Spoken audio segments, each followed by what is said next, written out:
My son is Coleman Blees Loadholt Jr. We called him Coley, it's shorter. So when you get angry, you can't call all those names out, so you just say Coley.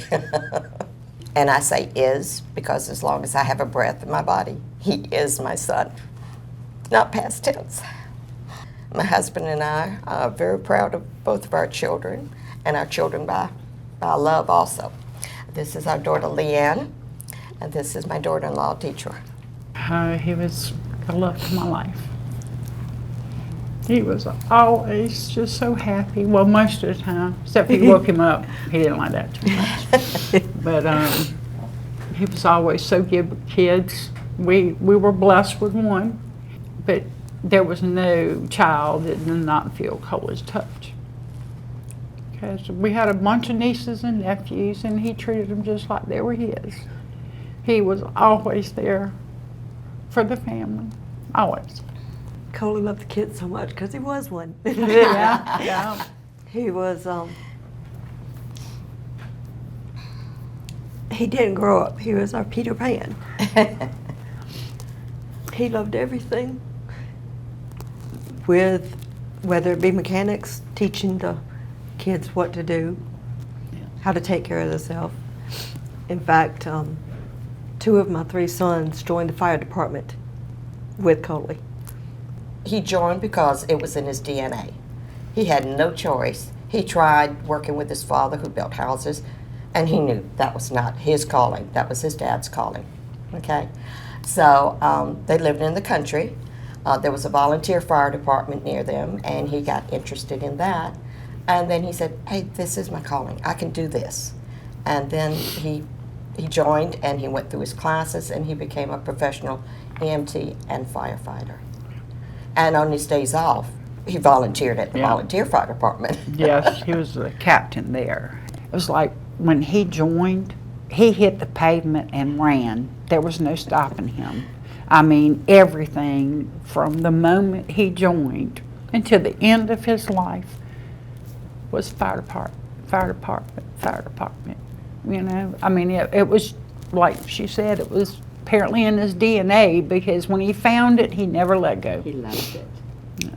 The fire department was awesome. All of the fire departments. It wasn't just one.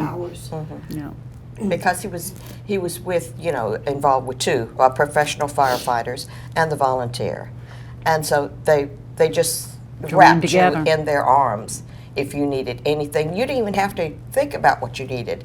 They thought for you, and they brought it to you. Yeah. They would call, they would check on us to make sure how things were going. When we were down in the hospital, it wasn't necessarily even the fire departments that he was with. It was others, because it is a brotherhood. They care for you. They take you in and make sure you're okay.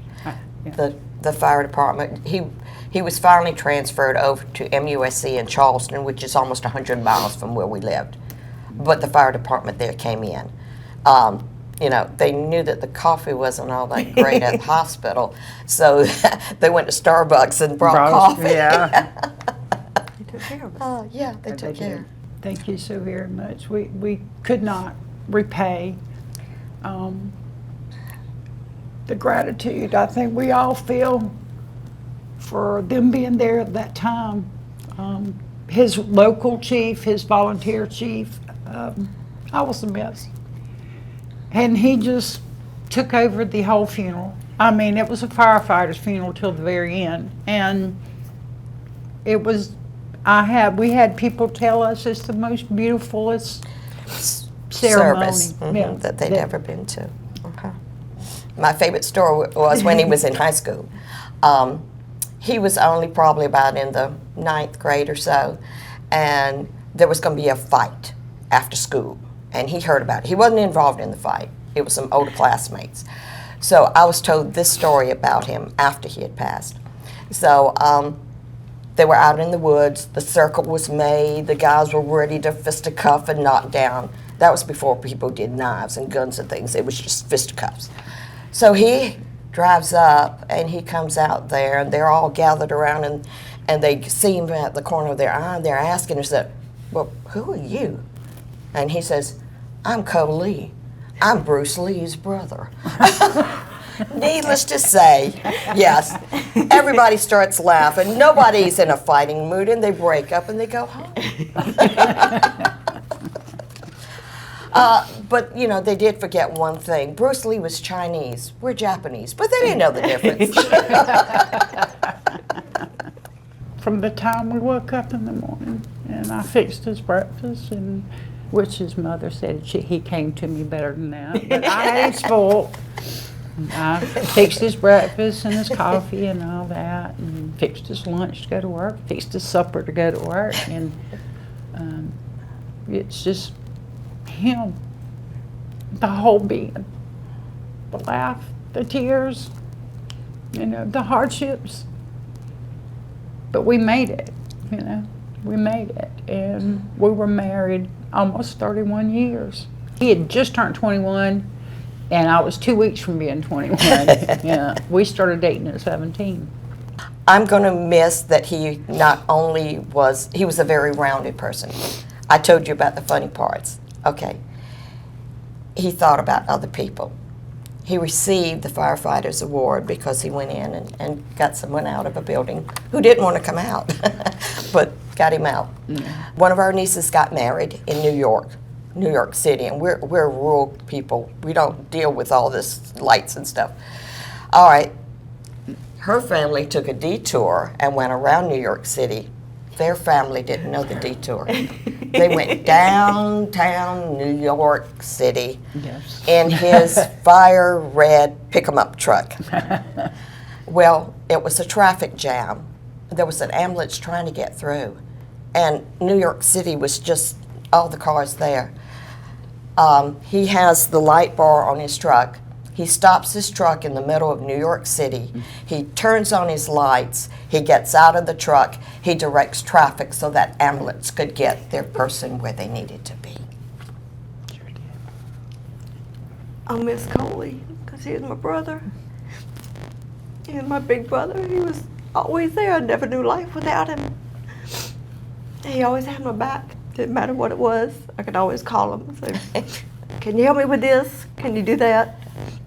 Can you tell me what's going on? Can you skip school together? Well, he's the only one I ever skipped school with. Until Mama showed up at the school. Then we were. He was proud to be a firefighter, very proud. He bought him a fire engine red pickup truck. All right, he went online and found decals that said firefighters, the emblem.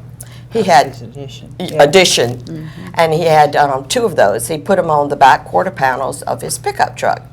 Well, he was sitting in the truck. I don't know if this was at a mud run and he was just scoping out the other people who were there, but he was sitting in the driver's seat, and someone circled his truck, and they were looking at it, you know, and they saw where it said Firefighters Edition, and they looked in the bed of the truck, and they circled, and then they came up, and Coley was at the steering wheel, and they said, well, what makes this a Firefighter's Edition?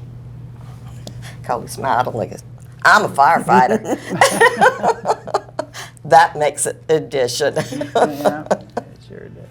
He didn't say much. He was very quiet, but when he said, people listened, and that came from one of the chiefs of his pay department.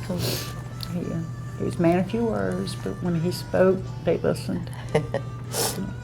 Yeah, he just, like I said, that was just his living breath, and was being a firefighter. But God decided that he finished his job before we did. Here's to you, with that smile on your face.